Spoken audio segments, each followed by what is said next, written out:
para que el paciente esté en 300 pulsos cada minuto. Entonces el paciente entra en una etapa de contracción permanente de la musculatura por pulsos eléctricos, de forma que relajamos toda la musculatura de la cara y la musculatura de cierre de la mandíbula.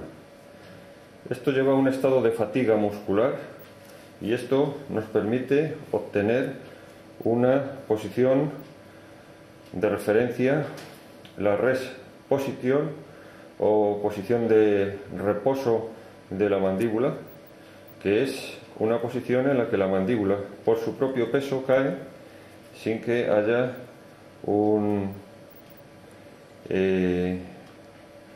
cierre voluntario de los músculos que lleven la mandíbula a una posición de contacto dental. Pasamos a 100 pulsos por minuto y en esos 100 pulsos por minuto tenemos 100 contracciones, 100 pulsos o impulsos eléctricos y 100 pulsos o contracciones de la musculatura por cada minuto.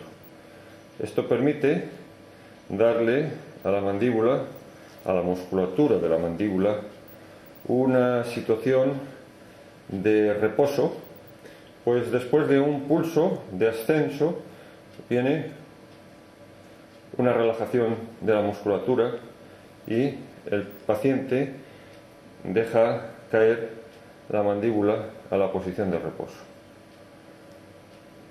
Después de estos 100 pulsos pasamos a 40 pulsos por minuto.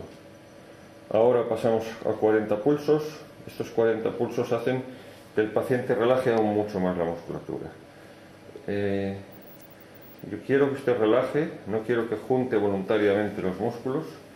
Eso supone un cierre labial cuando hay una voluntad o una memoria muscular o engrama, y cuando el paciente hace un intento de relajación, el pulso después del ascenso provoca la relajación de la musculatura y observamos cómo los labios ya no sellan tan profusamente. El paciente presenta signos de cierre, de apretamiento, con una marca en la zona de los labios.